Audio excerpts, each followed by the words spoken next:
керемет тағамды жасау үшін бізге керекті азық-түлік. Тауықтың аяқтарын алдық, сан еттерін.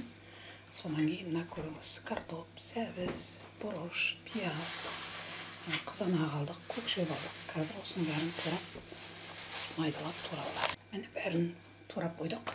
Қазір табаға барады. Міне кішкентай сұйық кішкене сырамай салып, ет жағын қатып туралар.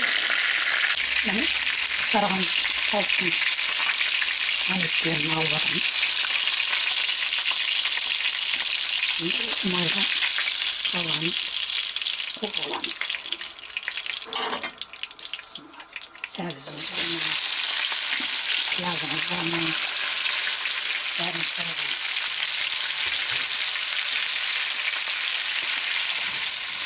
Бәрін қойғаламыз.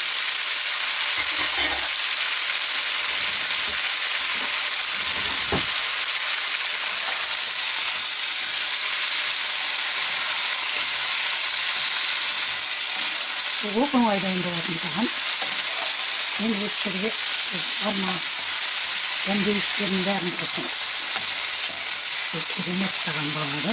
Жарты сағатта бір айтып кетерлігі жаңа тауықты қуырғанда 7-8 минут қана қуырдым. Бұл жағын енді маған 4-5 минут уақыт кетеді. Міне кішкентай су құйып жібердік. Бұл қайнап шыққасын. Мына тауықтарымыздың аяқтарын орнына қойып керек. Сөйтіп жай отта бір жарты сағат ұстайсыз. Керемет тағам болады. Міне мынау керемет тағам дайын болды. Қараңыз. Сен же, мен же керемет тағам дайын болды. Қараңыз. Жарты сағатта ары кетсе, жарты сағат жұмсадым мен бұны.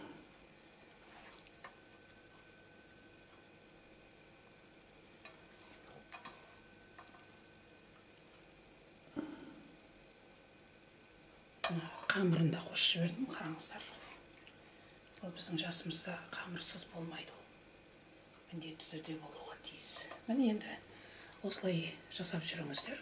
Бұдан да күшті жасап жүрсіздер, мен оны білемін, бірақ мынау тауықтың сан еттерінен жасалған тағамды да көріңіздер. Менің осы әдісім ұнаса, лайк басып, комментарий жазып, ойларыңызды ортаға салыңыздар. Сіздер қалай дайындап жүрсіздер, соны айтыңыздар. Мені каналымды қолдап, қолғаштап жүргендеріңізге мың алғыс.